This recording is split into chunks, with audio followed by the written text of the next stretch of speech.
والسلام علی سید الانبیاء والمرسلین اما بعد فاعوذ باللہ من الشیطان الرجیم بسم اللہ الرحمن الرحیم۔ الحمدللہ الہادی پروگرام میں حرام اور حلال ذرائع روزی کے بارے میں اور انداز حصول روزی کے بارے میں کلام ہو رہا ہے۔ تو پچھلی جو حدیث پاک عرض کی تھی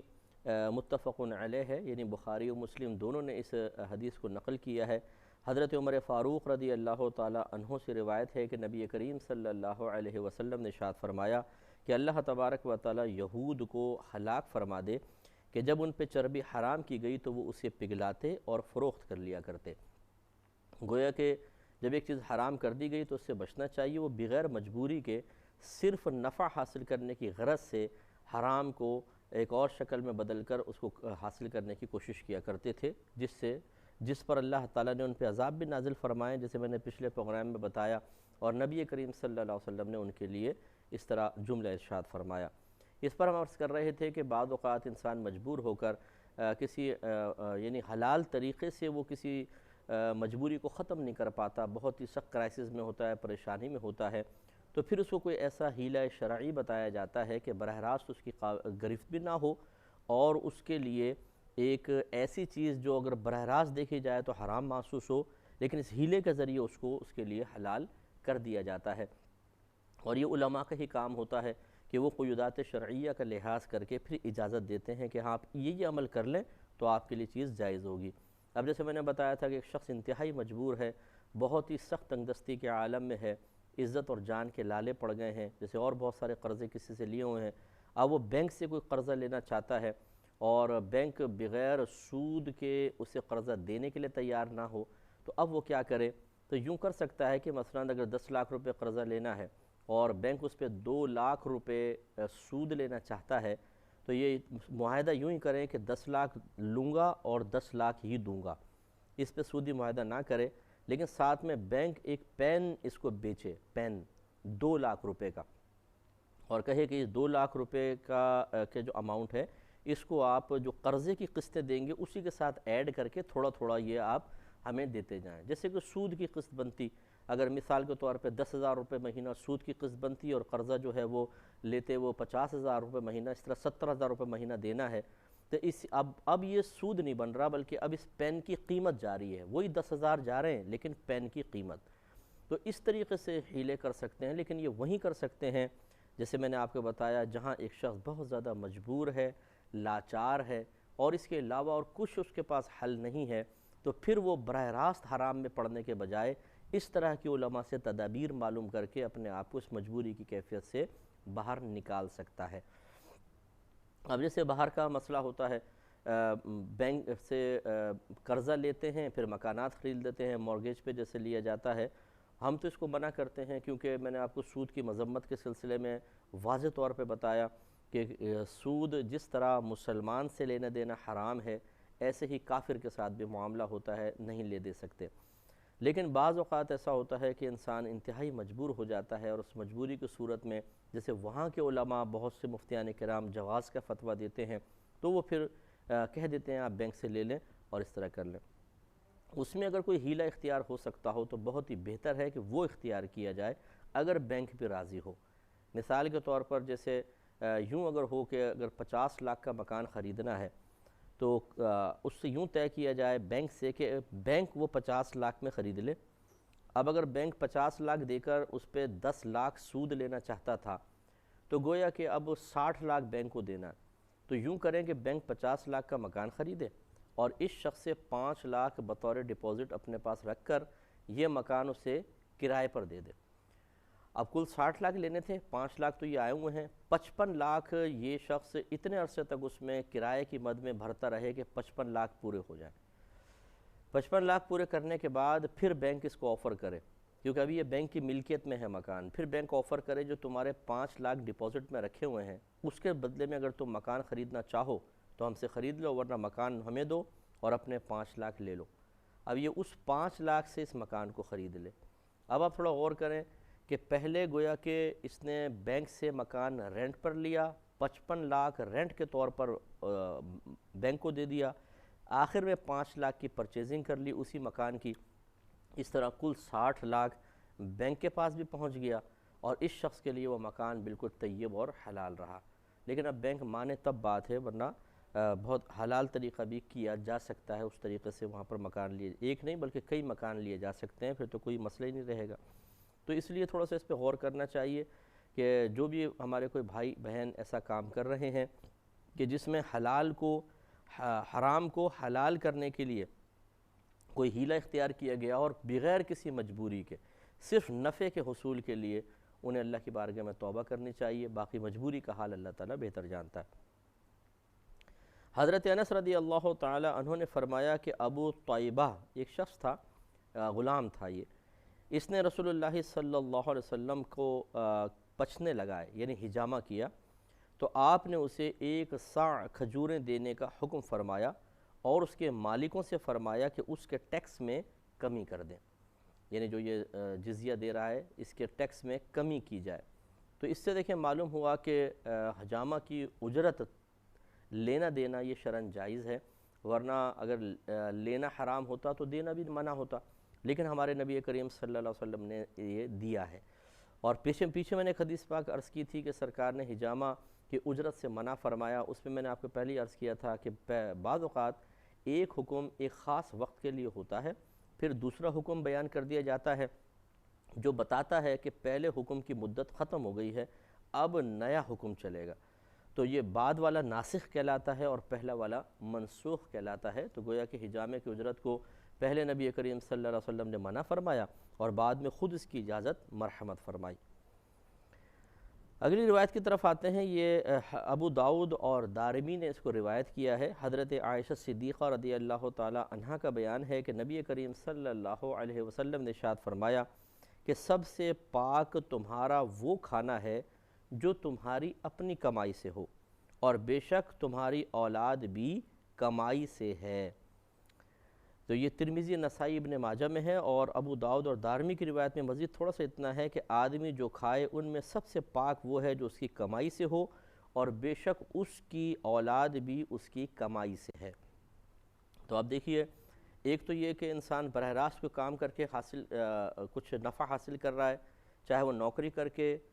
سیلری لیتا ہے یا کاروبار کر کے پروفٹ حاصل کرتا ہے، ہمارے آقا صلی اللہ علیہ وسلم نے اس کو بہترین کمائی قرار دیا ہے۔ اس پہ میں کلام کر چکا ہوں نکمے اور نکھٹوؤں کے بارے میں کہ جو گھر میں بیٹھے رہتے ہیں اور سستی کی وجہ سے، ایک تو مجبوری ہوتی ہے اور ایک ہے سستی کی وجہ سے کام کرنے کو دل ہی نہیں چاہتا، تو شادی کرنے کو تمہارا دل کیسے چاہ لیا، بچے بھی پیدا ہو گئے اور اب وہ بیچارے دوسروں سے مانگ مانگ کے گزارا کر رہے ہیں، ماموں دے رہے ہیں، کوئی چچا دے رہا ہے، کوئی بیچارے ادھر سے خاندان والوں سے گزارا کر کے وہ، اور یہ بیٹھا بیٹھا کھا رہے ہیں۔ شرم کرنی چاہیے، حیا کرنی چاہیے، اور خود اپنے ہاتھ سے محنت کر کے کھانا کمانا چاہیے، اور غیرت کو اپنے جگانا چاہیے، کیونکہ جب انسان کی غیرت اور حیا سو جاتی ہے تو پھر لوگوں کے طنز، ان کے طعنے، ان کا ذلیل کرنا، یہ کچھ انسان کو محسوس نہیں ہوتا، اور بے حیا بن کر انسان چلتا رہتا ہے۔ اللہ تعالیٰ ایسی بے حیائی اور بے حسی سے محفوظ فرمائے، کیونکہ سب کے لیے ذہنی اذیت کا سبب بنتے ہیں۔ تو ایک تو یہ، دوسرا سرکار نے فرمایا کہ تمہاری اولاد بھی تمہاری کمائی سے ہے۔ اس کا مطلب یہ ہوا کہ ماں باپ کا یہ حق ہے کہ اولاد جو کماتی ہے اس میں سے بقدر ضرورت اگر وہ اپنا حصہ لیتے ہیں، اس میں شرعاً کوئی حرج نہیں ہے۔ یہ دوسروں سے مانگنا نہیں کہلائے گا، جیسے ہم غیروں سے مانگ کے اگر کچھ لیں تو یہ ایک برا سا لگتا ہے۔ اب اپنی اولاد سے اگر ماں باپ لے رہے ہیں تو اس میں کوئی حرج نہیں ہے، لیکن اس کا مطلب ہرگز یہ نہیں ہے کہ اولاد پر لازم ہے کہ پوری سیلری لے جا کے ماں باپ کے ہاتھ میں دے، بلکہ شرعی حکم یہ ہے کہ اگر ماں باپ محتاج ہوتے ہیں، اس کو ذرا غور سے سماعت فرما لیجئے گا، اگر ماں باپ بوڑھے ہو گئے ہیں اور اب کمانے کے قابل نہیں رہے ہیں اور ان کو سنبھالنا اب اولاد کے ذمے پر آ گیا، تو تمام اولاد پر برابر یہ لازم ہوتا ہے کہ ان کے نان نفقے کا انتظام کریں، اور اس میں لڑکا لڑکی سب برابر ہوتے ہیں، کسی کی کوئی تخصیص وغیرہ نہیں ہے۔ جس طرح بیٹوں پر ماں باپ کا نان نفقہ لازم ہوگا، ایسے ہی بیٹیوں پر بھی نان نفقہ لازم ہوتا ہے، اگر وہ افورڈ کر سکتی ہوں تو۔ اگر بیچاری خود غیر شادی شدہ ہیں اور کماتی وغیرہ نہیں ہیں تو پھر تو معاف ہے، لیکن اگر وہ جیسے شادی شدہ ہیں، پیسہ ان کے پاس ہے، تو پھر سب میں برابر خرچہ ڈیوائیڈ کیا جائے گا، ہر بیٹا ہر بیٹی پر۔ مثال کے طور پہ اگر والدین کا خرچہ 10,000 روپے بنتا ہے، اس میں رہائش ان کو دینی ہے لباس دینا ہے اور کھانا پینا دینا ہے. تو سب بہن بھائی پھر آپس میں پیسے ملائیں اور پورے 10,000 کر کے اپنے ماں باپ کو دیں اور عزت کے ساتھ اور احترام کے ساتھ دیں.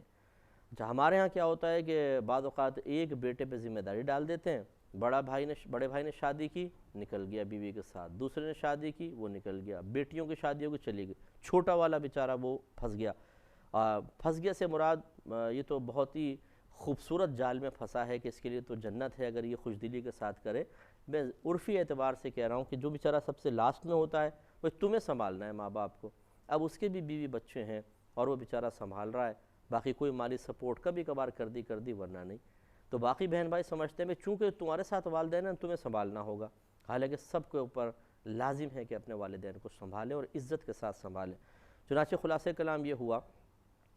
کہ جو نبی کریم صلی اللہ علیہ وسلم نے اولاد کو ماں باپ کے لیے بہترین کمائی قرار دیا، اس کا مطلب یہ ہے کہ اگر ماں باپ محتاج ہوں تو ماں باپ کا حق ہے کہ وہ اپنی اولاد کی کمائی سے بغیر اس کی اجازت کے بھی لے لیں. جیسے ایک حدیث میں ہے سرکار نے فرمایا کہ انت و مالک لابیک، ایک شخص سے فرمایا کہ تم اور تمہارا مال تمہارے باپ کی ملکیت ہے، یعنی تمہارے باپ کو اتنا حق حاصل ہے تم پر بھی اور تمہارے مال پر بھی کہ وہ اس میں تصرف کر سکتا ہے. تو لہٰذا پھر ماں باپ بقدر ضرورت اپنی اولاد کی کمائی سے لے سکتے ہیں. لیکن جیسے میں نے عرض کیا یہ رویہ بالکل غلط ہے کہ گھر میں آرڈر دے دیا جائے کہ اپنی پوری سیلری لا کر ہمارے ہاتھ میں دینا تم پہ لازم ہے، لازم کر دیا جائے اور پھر اس میں سے تھوڑا تھوڑا مطلب بچوں کو دے کر اور ان کو پریشان کیا جائے. بعض اوقات شادی شدہ ہو جاتے ہیں بچے لیکن آرڈر یہ ہوتا ہے کہ سارا ہمارے پاس جمع کرو. اچھا سارا جمع کر کے اب ان کو بیچاروں کو بالکل ایسے دیتے ہیں جیسے محتاج، چھوٹی چھوٹی ضرورتوں کے لیے ان کو مانگنا پڑتا ہے. یہ رویہ بھی بالکل غیر مناسب ہوتا ہے اور غلط ہوتا ہے. اور اس میں اگر یہ اولاد یہ کہے کہ نہیں ہم آپ کو نہیں دیتے ہیں، ٹھیک ہے جتنی آپ کی ضرورتیں لیں باقی میں خود خرچ کروں گا، تو اس پہ پھر ناراضگی کر لیتے ہیں، ناراض ہو جاتے ہیں کہ ارے ہماری بات نہیں مانی، تم نے نیا رول نکال لیا، جاؤ پھر ہم تمہیں دودھ نہیں بخشیں گے، تمہارے چند ٹکوں سے ہمیں کیا فائدہ حاصل ہوتا ہے. پھر ایموشنلی بلیک میلنگ سٹارٹ ہو جاتی ہے. یہ ہرگز نہیں کرنا چاہیے. ایسے کوئی والدین سن رہے ہوں تو مجھ پہ ناراض بھی نہ ہوں کہ اچھا خاصا ہمارا گھر چل رہا تھا، مفتی صاحب نے بات کیا کہ خواہ مخواہ بچوں کو ہوشیار کر دیا. آج بچوں کا ہوشیار ہونا آپ کو تھوڑا سا برا لگ رہا ہے لیکن کل بروز قیامت انشاءاللہ آپ کے لیے بہت زیادہ نافع ہوگا. کیونکہ اگر سب بچوں کی آپ نے سیلری لے کر غیر منصفانہ تقسیم کی تو پھر آپ سے بروز قیامت حساب ہو سکتا ہے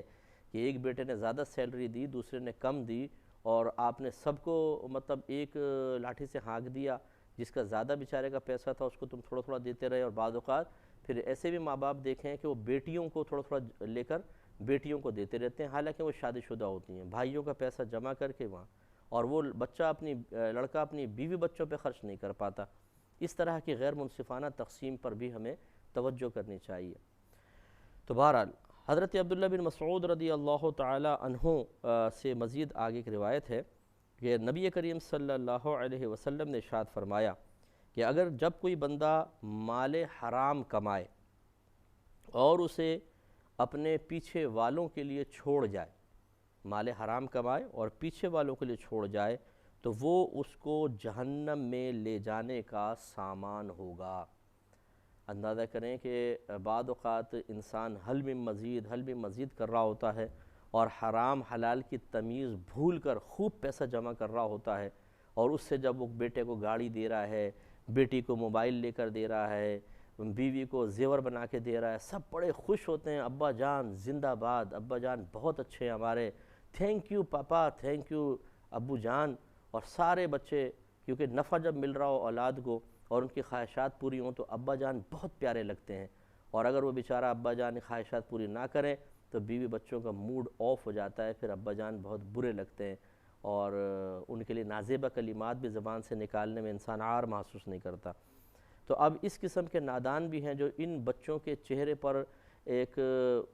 خود غرضی والی مسکراہٹ دیکھنے کے لیے، میں اس کو معذرت کے ساتھ یہ لفظ کہہ رہا ہوں، خود غرضی والی مسکراہٹ، کہ جب ان کی غرض پوری ہوتی ہے تو چہرے کھل جاتے ہیں، ورنہ شاید یہ مسکرا کے استقبال باپ کا نہ کرتے. ان کے لیے انسان حرام کماتا رہتا ہے اور حتیٰ کہ بڑا بینک بیلنس کر کے حتیٰ کہ مر جاتا ہے اور وہ اس حرام پر نہ توبہ کر پاتا ہے نہ اس کا تدارک کر سکتا ہے. پیچھے اولاد اس کو استعمال کرتی رہتی ہے اور وہ آگے اللہ تعالیٰ کی گرفت میں آ جاتا ہے اور پھر پچھتائے گا قبر میں جانے کے بعد۔ تو یہ جہنم میں لے جانے والا ایک عمل ہے، وہ مال اس کو جہنم کے اندر لے کر جائے گا۔ اس لیے بیوی بچوں سے اگر واقعی انسان کو محبت ہے تو پھر ان کو رزق حلال کھلائے، ان کی اچھی دینی تربیت کرے، چاہے تھوڑا ہی رزق حلال کیوں نہ ہو، لیکن اس طریقے سے ان کی ایسی ذہنی تربیت کی جائے کہ وہ کم پر راضی رہیں۔ اور اولاد کو بھی چاہیے، اور جو ایسی گھر کی بہنیں بھی ہمیں سن رہی ہوں، کہ وہ بھی اس طرح کے مطالبات اپنے والد سے نہ کریں، یا عورتیں اپنے شوہر سے ایسے مطالبات نہ کریں کہ وہ بیچارہ حرام کی طرف جانے پر مجبور ہو جائے، اس لیے کہ اس کی آخرت تو برباد ہوگی، جو کھائے گا اس کی بھی آخرت برباد ہوگی۔ تو اگر خود یہ بیوی بچے مجبور کر رہے ہوں حرام کمانے پر، تو یہ اور زیادہ خطرناک ہے کہ باپ تو جائے گا ہی جائے گا، یہ بھی جائیں گے۔ بعض اوقات ایسا ہوتا ہے بیوی بچے اس پر راضی نہیں ہوتے، وہ منع کر رہے ہوتے ہیں کہ آپ حرام نہ کمائیں، ہم تھوڑے پہ بھی راضی ہو جائیں گے، لیکن خود آدمی کی حرص اتنی ہوتی ہے، لالچ ہوتی ہے، یا وہ بس ایک اس کا ذہن بن جاتا ہے۔ اور زیادہ تر یہ وہ لوگ ہوتے ہیں جو پہلے بہت زیادہ محروم رہے تھے، احساس محرومی بہت زیادہ تھا، اب پیسہ آتا ہے تو پھر وہ رک نہیں پاتے ہیں اور کہتے ہیں نہیں، میں نے بڑے ایسے تنگ دستی کے دن دیکھے ہیں، اور اب میں نہیں چاہتا ہوں کہ تم بھی تنگ دستی کے دن دیکھو، یہ لو مال، یہ لو مال۔ اب گھر والے منع کر رہے ہیں، نہیں باز آتے۔ ایسی صورت میں تمام تر وبال اس شخص پر ہے، پھر بیوی بچوں پر نہیں ہوگا، کیونکہ وہ منع کر رہے ہیں۔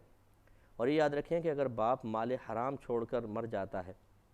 اگر آپ کو پتہ ہے کہ یہ خالصتاً مال حرام ہے، خالصتاً، تو جس کا ہو وہ اس تک پہنچانا لازم ہے۔ اور اگر مالکان معلوم نہ ہو تو بغیر ثواب کی نیت کے صدقہ کر دینا ضروری ہوتا ہے کہ صدقہ کر دیجئے۔ اور اگر مکس ہے کہ حلال بھی تھا حرام بھی تھا، تو اگر اس کو جدا کرنا ممکن ہے تو پھر حرام کو جدا کر کے صدقہ کر دیا جائے، حلال بچوں کے لیے بالکل جائز۔ اور اگر جدا کرنا ممکن نہیں ہے تو یاد رکھیں وارثوں کے لیے سب حلال ہے، کیونکہ اب جدا کرنا ممکن نہیں ہے، پھنسے گا باپ۔ تو اس پر بھی ذرا توجہ کریں۔ اللہ تعالیٰ سے دعا ہے کہ جو کچھ ہم نے سنا اس کو ذہن میں محفوظ رکھنے، عمل پیرا ہونے کی توفیق عطا فرمائے، آمین۔ وآخر دعوانا ان الحمد